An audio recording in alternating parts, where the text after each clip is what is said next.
if you say the first time when I went to Japan in '69, and when when I was going back home, I didn't return from Japan after spending the first trip 9 months. Then I went to Korea and I did Tang Sudo, that's Taekwondo, but Yes, the style is yes. Tang Sudo. Thanks. And though I had a first dan in Kyokushin after 9 months, and I went to Korea, the standard of Kyokushin was so high that after 1 month of training, I was awarded a third dan at the age of 20. And then, of course, on my way, I went to Hong Kong. I did some kung fu there. I went to Thailand, kickboxing, and then I came to India, and I was that time it was Bombay, and in Bombay it was surprising. There was where the Farsi buildings was in Colaba area, and I remember I was invited to teach those guys karate. So in 1970, I already indirectly brought Kyokushin to India. And going back now the years from that time, the people didn't know much about karate. I was even offered by a gentleman, Ibrahim Machiwala. He was very famous in Bombay, and he had good influence in the film industries, and he even offered me, that was in 1970. I was only 20 years young, to stay in India, and he'll get me parts in the movies and train the actors those days. But it was already 1 year that I was since away from home. I was very young, so I had to get back home. So this is a little part of my life. I mean, there is so much of one more experience. question I'm having to you, sir. Can I ask if you give me the permission? Please. Thank you. It's my pleasure. Like in India, sir, there is a huge craze regarding martial art, regarding karate, and without any hesitation, without any doubt, we can say that the president of Sports Karate Association, Kancho Bodh Narayan Yadav, taking the lead to represent karate of India in worldwide. So it's a biggest platform for Indian karatekas, that is Karate World Cup 2018. So as Kancho Bodh Narayan Yadav taking the entire lead to his own shoulder to promote Indian karate, so I would like to know your view regarding this. How do you describe this thing, the journey of Kancho Bodh Narayan Yadav? Few words regarding this. Yes, you see, it's too soon for me to give the real reply. It will be unfair. But for him to do this, to go forward,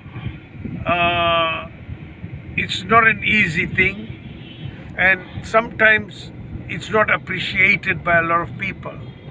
Right. But I salute him for doing that,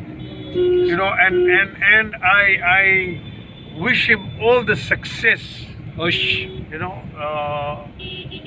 from my heart, because when I used to have national karate tournaments, and still it's a record that I'm holding, that I used to attract a crowd, spectators of 20,000.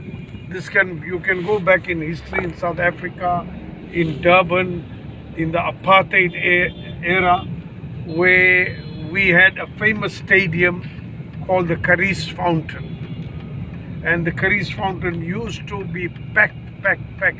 People up to today, if you look at the 70, and we are now in 2018, almost 50 years. Of course, the tournament was around the 73, so 45 years ago, people still talk about it. So it's not easy. Thank you. It's not easy. So it takes a lot of courage. It takes a lot of, especially a world tournament. And also it takes a lot of let down.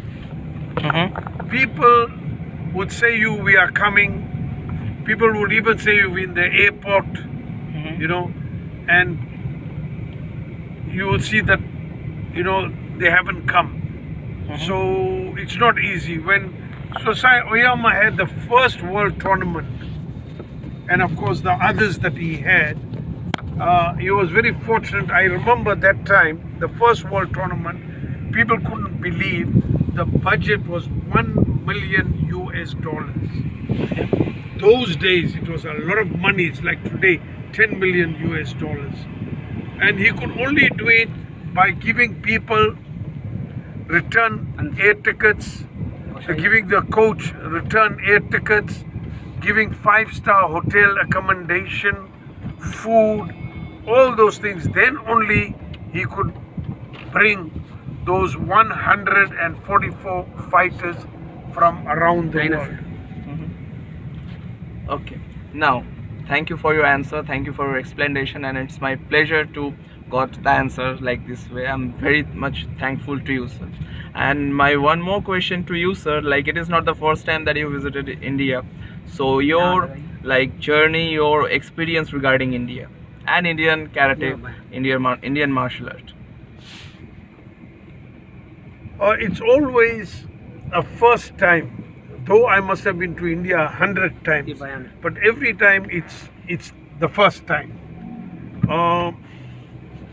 As far as India is concerned, it's so exciting. The people, the culture, the food, all our roots are in India, and of course, as far as karate is concerned, I mean, it's a craze. I think, if you take the number of karate people in India, I think it will be the most in the world,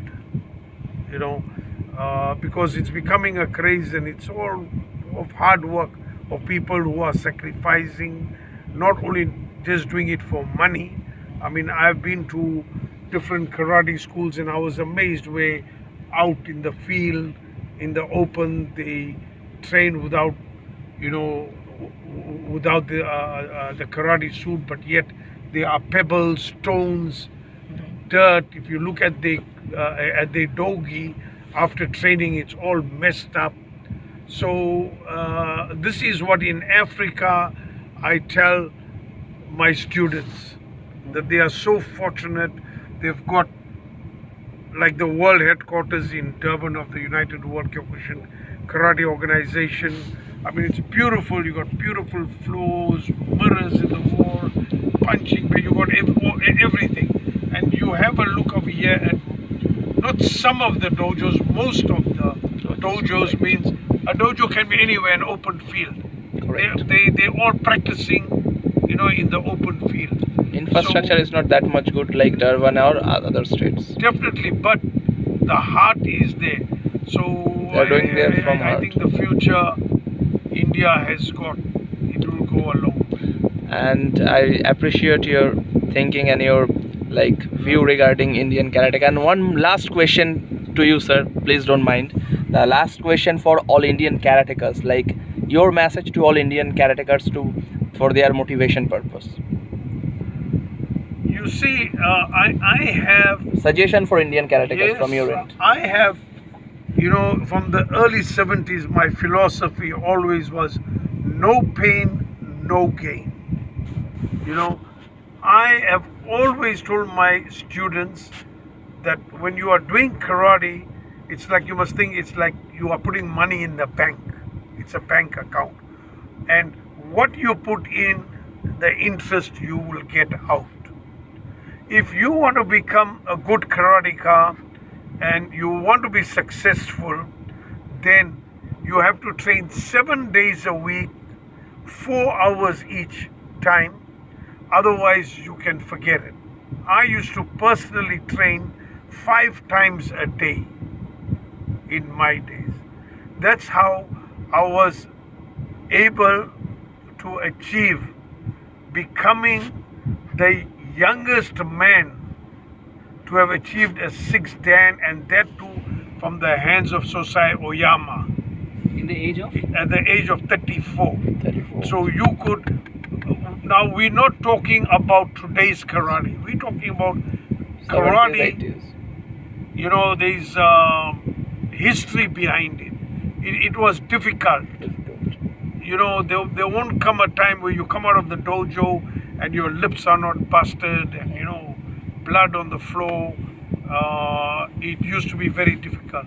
So those days, so if you take 1984, after that, I'm not talking about, and you go back, you'll see in 84 when I received my 6th Dan black belt from Sosai Oyama, you, at the age of 34, you will not get anybody that was a 6th Dan at the age of 34. And you were the first So, one. So it's a pleasure, you know, definitely. I appreciate, sir. And of course, that was real karate. That was So karate excellent. at its best. There was no harder teacher than Sosai Oyama. You wouldn't get anybody that was, you know, as hard as him. So from your end, the message for Indian karatekas is no pain, no gain. No pain, no gain. Okay, thank you. It's a pleasure for us to have Kancho AK